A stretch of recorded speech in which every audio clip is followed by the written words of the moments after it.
This is 2 Minutes About Time with Luke Allen and Robert E.G. Black, the podcast that takes a look at the film About Time 2 minutes at a time. I am Richard Curtis, and I hope you enjoy it. And if you don't, well, you can just travel back in time 2 minutes and listen to something else. I'm one of your hosts, Luke Allen, and I'm joined as always with my co-host Robert E.G. Black. Hello. And no one else. It's us. So, and no movie, really. No. I don't know. How long are the credits, actually? They started, if you count the part with the montage of the locations, it's 5 minutes. So yeah, we weren't going to do like a whole week's worth of credits, so we're kind of mixing together. We'll do that many episodes, but we're not going to read the names off the screen. We've got big stuff planned that hopefully will be happening, maybe. We don't know. Next week, yes. Yeah, next week for will you be guys. Exciting. We don't know exactly what it involves, but it will be interesting. We've talked a lot referencing about how we pre-record this show quite a lot. You probably noticed with a few of our cultural references and stuff, which I've since noticed on the FAQ for Movie by Minutes was a bad idea. But I think everyone remembers lockdown and COVID pretty well. Yeah. So it should be good. So today we are recording on the 18th of June, 2020. We recorded our first episode on the 6th of April, 2020. So we did alright. Yeah. Let's take a look at 20. We've got Mid-Air playing. We're not gonna read all the credits, because Robert maybe promised not to. So we've got stunt coordinators and stunt performers. There's not that many stunts, are there? Car crash, I guess, but there's a lot of names for the stunt performers. Two drivers for that. There's a lot of credits for stunt performers, there must be something else. Oh, maybe technically some of the people in the rain are stunt performers. Oh, maybe. That would make sense. And behind the scenes they said they didn't tell people exactly what was going to happen, but they may have hired stunt performers to do it. Yeah, that makes sense. I can read this section of credits out because it's quite quick, and these are quite major people. Obviously, nothing bad to you guys if you are any of the people we don't shout out. I'm sure anyone listening, if they are involved in the film, completely understand that there are a lot of names in these credits. And if you are involved in this film in any way or form, and we don't mention you or we do mention you, email in, get in touch, and we can record a bonus episode with you. Even if you are a random extra in a random scene, or even if you own one of the buildings or whatever, we want you on the show. If you're the guy on the subway train with the headphones. We definitely want you on the show if you're the guy on the subway train with the headphones. Because you're not Graham Curry. But who is, you know? First AD is Matthew Penry Davey, production sound designer Adrian Bell. Two below him is a good one. Yes, I was just about to get to that. Financial controller, Dan Hilsden. And location manager Steve Mortimer, who hopefully you heard us joined by Steve on Wednesday. We've got script editor Emma Freud. Shout out Emma. Heard that name a lot. We have somewhere. Yeah. I think someone keeps bragging about messaging her. Who was it? Script supervisor Zoe Morgan. Supervising art director David Hindle. Music producer Steve McLaughlin. Music consultant Nick Close. Post-production supervisor Tania Blunden. Post-production accountant, Tarn Harper. And then we get to the credits, full working title, and... They have jobs, we don't need to talk about them. Yeah, but once again, a shout out to you. If you happen to be the senior legal and business affairs executive, get in touch, email in. So we got the A, things like the A camera focus puller. I mean, what's that? Is that just making sure the camera's in focus? I'm sure there's more to that than I'm saying. It's a little more involved in that. When they have to change it during a shot, they have to mark what that's going to be. Oh yeah, that makes sense. What it's going to be.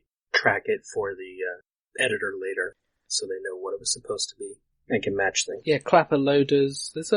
I think same with them. Yeah, you always forget. They do a lot more than you think of. Yeah, boom operators, don't just sound assistant. Snap the thing shut. That's a day, guys. Yeah, first they have to fill that thing out with a lot of information. Yeah, and keep track of that information. And often with different films, don't you get like different sized clappers? Don't they have a mini clapper for Tim's eye close up, things like that? I think it's actually they do different ones for different cameras. It's not for like different characters and stuff, because if you're using a different camera that day, you have the clapper arranged a certain way, and the same with like the sound setup and the lighting.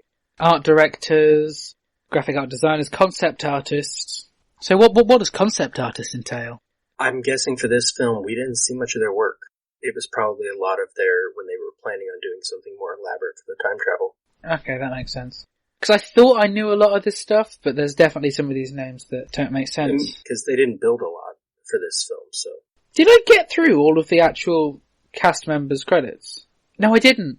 Young Tim, Charlie Curtis. We talked about him already, but forgot him. Yeah, he's the only one. He's the only one you left off because you said the busker. Yeah, I think it might be that's where the minute ends. Then it is relevant to talk about Charlie Curtis this minute. We talked about Charlie Curtis quite a bit. Shout out to Charlie Curtis if you're listening. Guest on the show. I mean, I guess we can go straight into 121, can't we? Yeah. Any note on visuals, Robert? It's a lot of black and white. Very nice rows of things. Nothing surprising. And on the sound, we have music accompanied by a voice saying words that suit the song, which I think was a brilliant artistic decision, because I always find that when is the song still playing at this point? I don't have my sound on. Oh, actually, I haven't. Good point. I just guessed. Oh, it is. Wait, it is not. I have the lyrics in my notes still. It's not still playing it. What point does it stop? It stopped sometime in 120, and then it goes to like the theme music. You got graphics assistant, storyboard artist, we talked about that. Set decorator, assistant editors. The set decorator is either crazy or really good at their job for having decorated Mary's apartment. Oh yeah. In fact, let's search up this set decorator. Liz Griffiths. Of course, this was before we recorded the bonus episode with Liz Griffiths, so this is literally us realising who did the set decoration for the first time. You probably gathered that, but I wanted to just add this in so you didn't think we'd gone mad or yeah. She's got an email address. We've got a Liz Griffiths email address. Do we want to do this at some point? This is for set decorator? I don't know. If you wanna reach out. Let's just check there's no phone number on her website. She's got a website here. There is. I could just phone her now.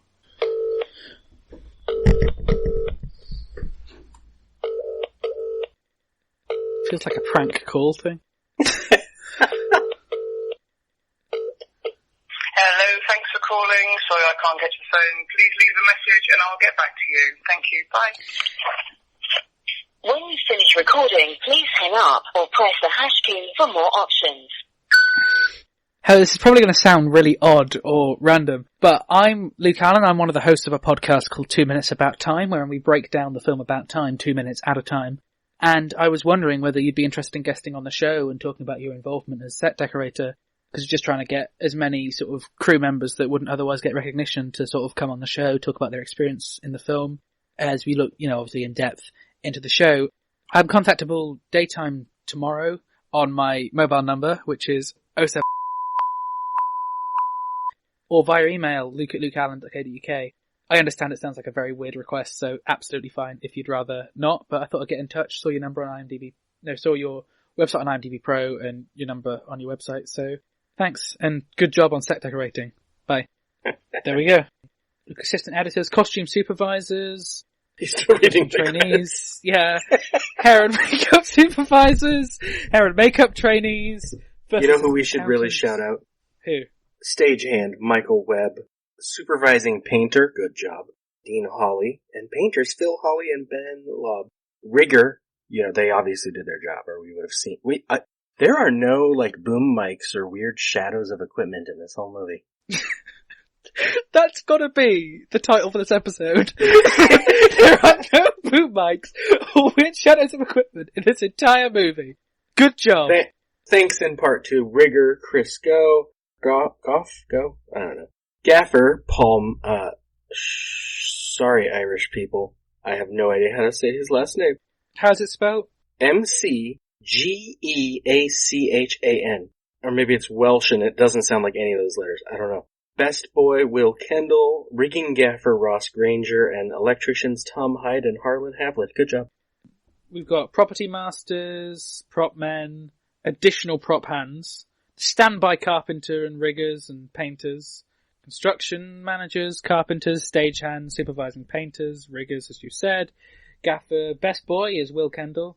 Since we may have confirmed last episode that it was a composite shot where they put the house over the beach, we should mention the special effects guys, Yeah. Special effects supervisor Mark Holt, special effects floor supervisor James Davis, and the senior special effects technicians James Galen, Patrick O'Sullivan, John Boundy, Dave Holt, and Mike Tilley. And the special effects assistant, Karen Holt. Shout out to Jill McCullough, who's the dialect coach. Brilliant job. Yeah, she had to rein in Canadians, Australians, Irish people, gingers. Also, shout out to Kate McLaughlin Extras casting. I think I phoned up Kate McLaughlin, but I'm not certain, so I'm just gonna see whether... I think she got very confused when I called her up. I was like, do you happen to know who this... If there's not a number, so it's not her I spoke to. Oh, there is a number. Extras casting for 8 years ago, she's not going to remember one guy. No, I know. Well, I think I asked her about coming on the show first, and she was like, nah, and I was like, you probably won't, but we want to know. That's actually something I meant to ask Steve last time, is, does he keep his notes? Like, if he really needed to know a location, does he have everything for each of these movies, like a list of, here's the stuff I had and all the photos? Or does that go to working title, you know? Who owns that stuff? I'll message him now. Robert said he forgot to ask you. But he was a good sport, Steve. Oh, and he knew stuff. I still can't find that house, but now I know a better neighborhood to look. I was looking while we were talking. And I'm like, okay, I know probably the address, assuming they didn't change the numbers. It's 72. It's just jumping from block to block. Yeah. So, we've got the casting associate, we don't need to talk about that. Extras casting, stand-ins, unit publicist. Blah, Dude, blah. you gotta mention the stand-ins. No one else will. Ever. What they don't do much. All they do is stand there. Daniel Cox and Henrietta Fuller. You know, no offense, Daniel and Henrietta, but that's a lazy job. I've never met a Henrietta, but I love that name, so shout out to all Henriettas listening. And Henrietta Fuller and Daniel Cox, if you're listening, guest on the show. And only to just sit here. They were in this episode. They're right there. If we, imagine doing that as like a visual episode. It's just like the only video episode, and the stand-ins are just standing there. Or no, it'll be video of them, but our voices. The transport captain, I don't want to pronounce, Jimmy Carruthers, director's driver, Simon Hudnott, so yeah. There's a Piotr on this film. We got a Piotr, who's facilities captain, but it's not a name we hear very often, other than on this show. Head of security. And I guess we can go straight into 122. We've got 2 more of these, Robert, but we don't need to dedicate as much time, really, because I think the listeners probably stopped listening already. We do more stuff. I hope they haven't. Imagine if people tune out and then don't hear our ending. They'll get bored. Like, are they really just going to list everyone? No. John Thumb is the visual effects supervisor. We've got line producers, visual effects, line producer, visual effects editor. There is a specific order, isn't there, for credits, typically? Like, I tried to research that while I was doing Unstable, and I think I managed it, but... Part of it is contracts, and then part of it is there are standards for where you put the cast, where you put visual effects, where you put music is always toward the bottom. Thanks is down at the bottom. Message from Steve, by the way. Yeah. Well, not really. I tend to start each film with a new notebook, and I probably a lot of them somewhere, but you generally just remember things when you think back. Sound was re-recorded at Halo Post-Production. Shout out to Halo Post-Production. I know all you guys there did a great job. Mike Dawson, re-recording mixer, and Jonathan Rush, good lad. And I got a shout out for digital matte painters, Neil Miller and Sullivan Richard, for putting the house on that above the nude beach. DIT equipment, 4K London. Don't know what DIT is, but I'm sure it's important. Walkie-talkies and production mobile phones was Audio Link. Above the line security really went above the line on this one. That was not even a pun. That was just... I don't even know how to understand that joke. Neither do I. Above the line is a phrase, right? Yes. Good. I don't know why they made it the name of their thing. It's an accountant thing. Mad Dog Casting and Universal Extras for the extras work. I think Universal Extras, I know. I'm not sure how though. I don't know what else there is. The dailies were by 1619. Music clearances, Vicky Williams. So, I mean, a big shout out for that. Yeah, because this is some good music. Richard Curtis. Kristen Lane for music licensing. And I was I was reading the little leaflet that was in the About Time soundtrack the other day. And Richard Curtis says quite often with these things you have to compromise on tracks and stuff. And this was the one film where everything he wanted was allowed in there. Brilliant. Of course he could just be saying that. Piano was by Sally Heath. Andy Does that Brown mean it was her piano we saw, or she played the piano? I assume she played the piano. It'd be weird if they just credited this. But why would they credit just the piano? Oh, the next thing is the orchestra, okay. Yeah. The piano's like the main part. So part of the music was recorded at Abbey Road Studios, among North Pole, Air Lyndhurst Studios, British Grove Studios, Magic Mountain Studios, and the music was mixed at North Pole. I think we can give a little talk about the actual music, which is all listed here. I think we can read them all out. Yeah. Most of which we probably mentioned on the way. Yeah, I'm just going to go straight on to 123 because I can see it better without it cutting out. This file's slightly longer, isn't it? Yeah, this is 1 and 26 It's seconds. the last one. It has an extra. Got The Luckiest, Ben Folds. Brilliant track, and one of the things that Darren Brown shouted out on his Twitter when he was talking about Time. Beautiful song. All the Things She Said, Tattoo, Push the Button, which Sugar Babes. Mr. Brightside, I don't remember that being in it, by The Killers. One of the I parties. think it was at the party. Andrea Grant's cover of Dolly Parton's I Will Always Love You. At the River by Groove Armada, brilliant track. Lullaby, I don't think I know that one, performed by Etna. What's Your Flavour, performed by Craig David, don't think I know that one either. Midair, Paul Buchanan. Dilemma, performed by Nelly featuring Kelly Rowland. Friday I'm in Love, The Cure. Where or When, Barbara Goff. The jazz band. We see her singing it. Of course, yeah. How Long Will I Love You, Mike Scott of the Waterboys wrote it, and it's performed by John Bowden, Ben Coleman, Nick Laird Close does a bit on it. He does the acoustic guitar, and Sam Sweeney doing the fiddle. When I Fall in Love, great track by Barbara Goff, Sagat Gary, Andy Hamill, and Tim Henneman. Il Mondo, Jimmy Fontana, Gianna Mecchia, Carlo Pez. Foolish, it's a lot of names, and I'm wondering whether that's deliberately in this place at the point where I'm considering myself foolish.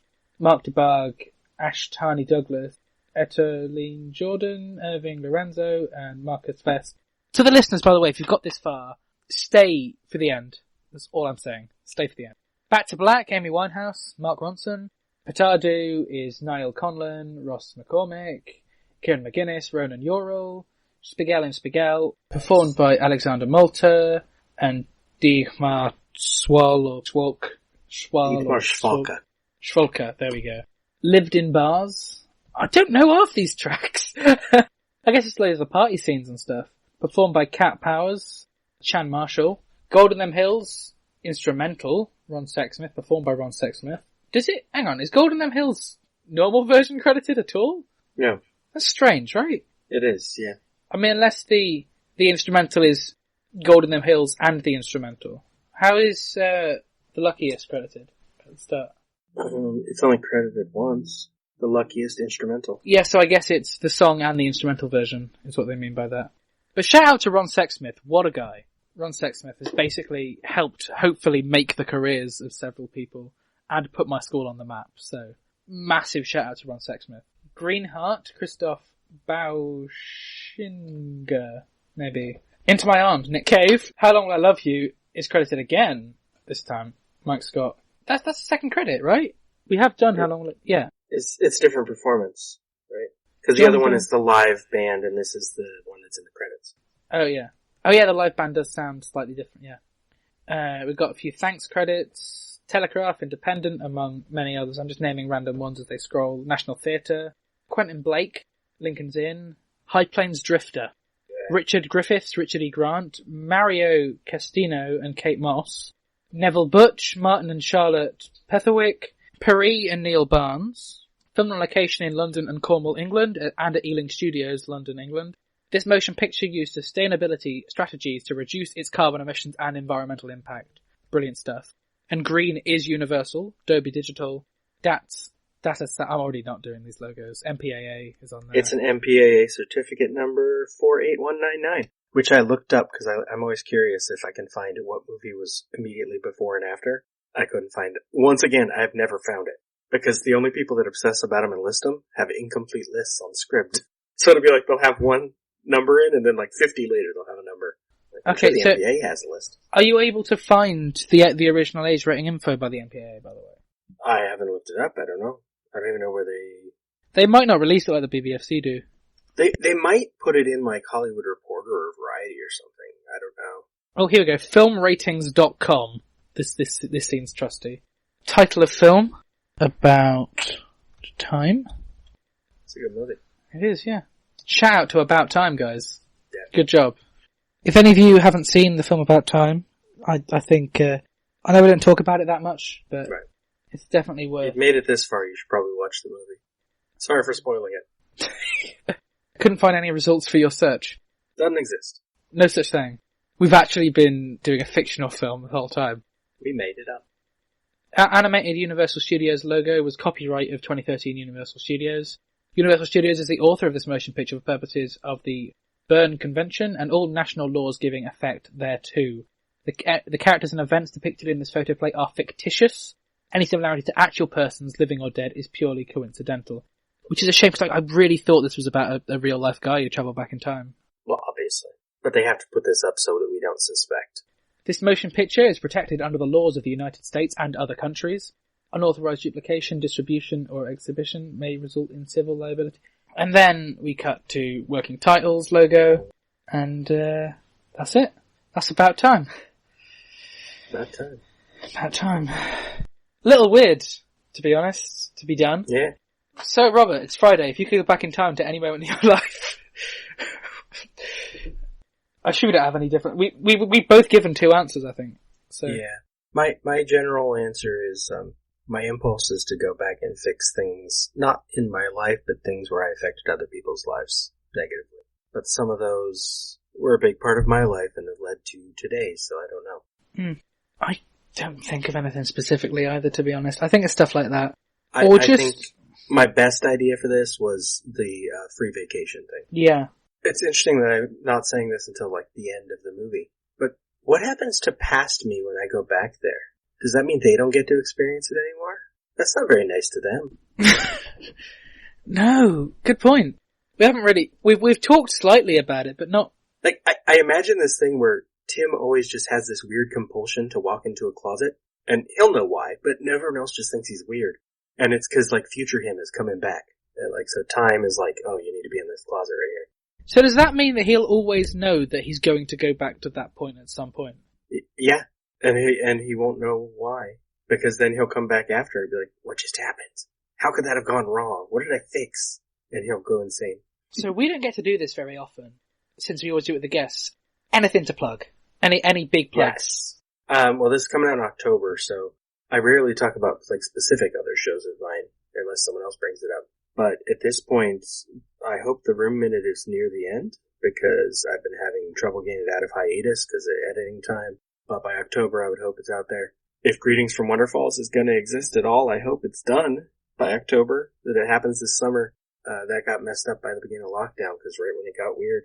And I would point out my group on Facebook because I got tired of having different groups for all my shows is Lemming Drop Studio Tour, where I post links from all of my other things. I just realised what I've got to plug. Unstable. Unstable, it's on lukeallen.co.uk. Maybe by this point my new show will be out there. Oh, you don't know the name of it yet? No, I don't, but we'll be... What's French for minutes? But we could probably lose more of an audience in giving a 100% French title. Like... Well, yeah, depends, yeah. I have the easy one with Ex Machina because the title of the movie is that, so I just went with Minutia Ex Machina. So, yeah, so... Which will be sometime next year.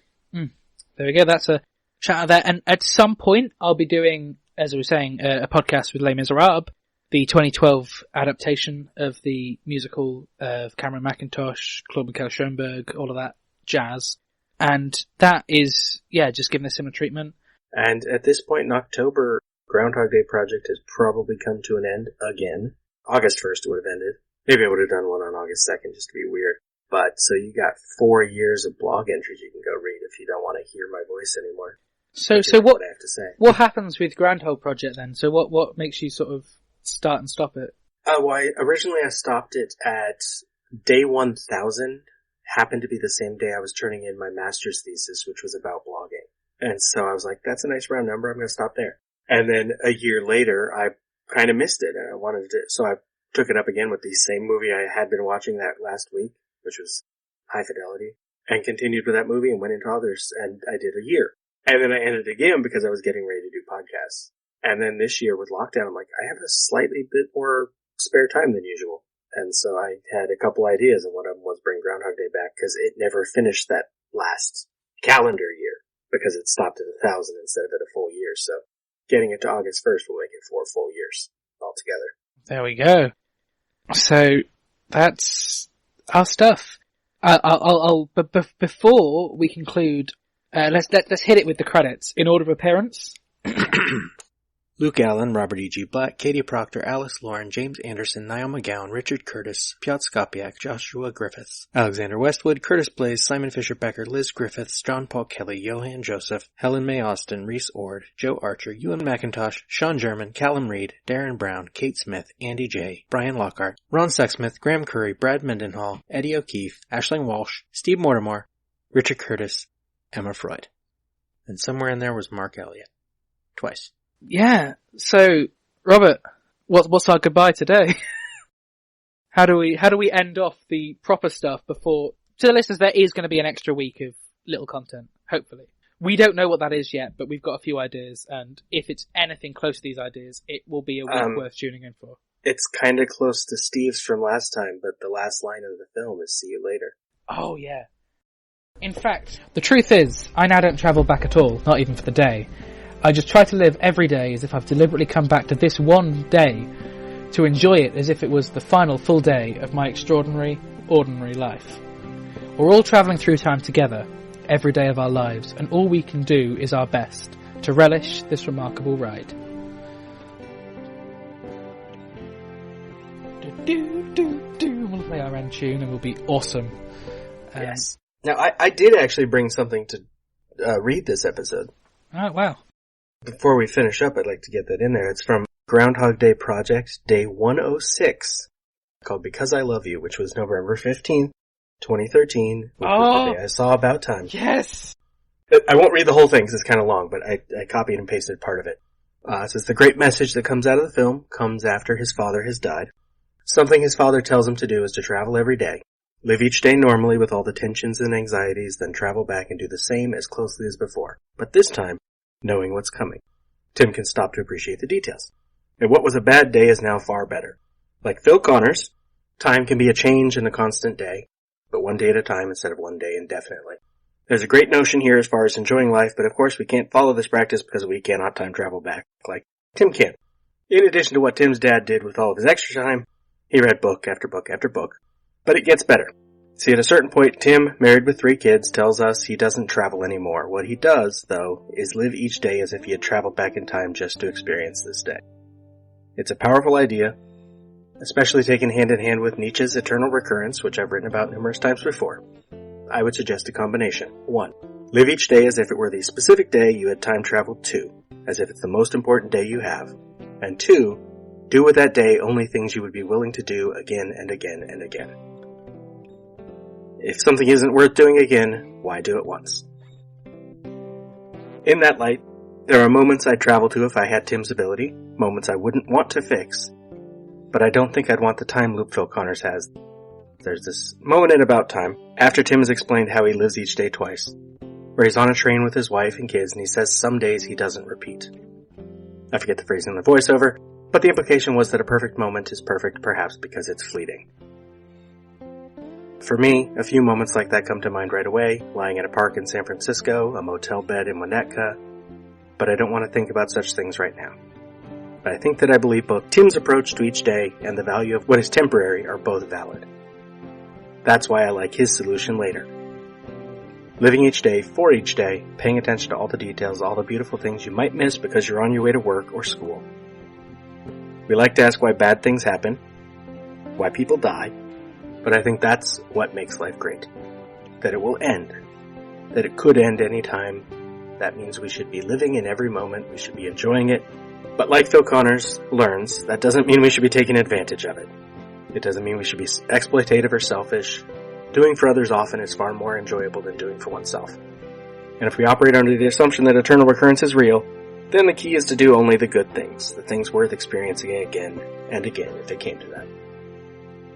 But because we will only experience each moment just the one time, we must also embrace the present. Now, I'll describe for the listeners, every day of that first year Groundhog Day project ended with a reason to repeat the day forever. So at the end of this one, it says, today's reason to repeat a day forever, followed by a bunch of blank space. And then in parentheses, it says that was purposely left blank. Right now, I'd rather just live life time traveling like we all do, forward 1 second at a time. I know it doesn't seem that way, but maybe it's the perfect day. even though the hills are piling, and maybe Lady Bird came smiling.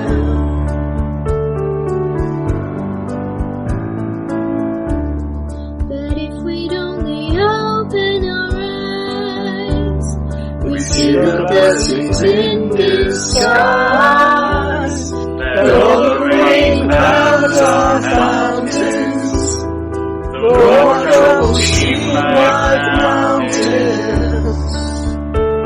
There's gold in them hills, there's gold in them hills, so don't lose heart.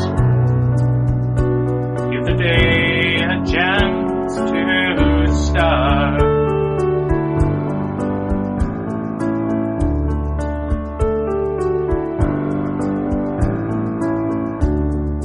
Every now and then life says, where do you think you're going so fast?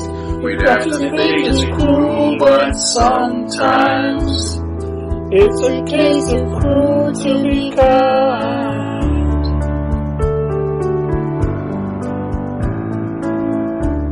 And if we get up off our knees, why then we see the forest full of trees, and we see the new sun rising over the hills on the horizon. There's gold in them hills, there's gold in them hills, so don't lose faith. Give the world a chance to say a word or two, my friend. There's no telling how the day might end, and we'll never know until we see that there's gold in them hills. There's gold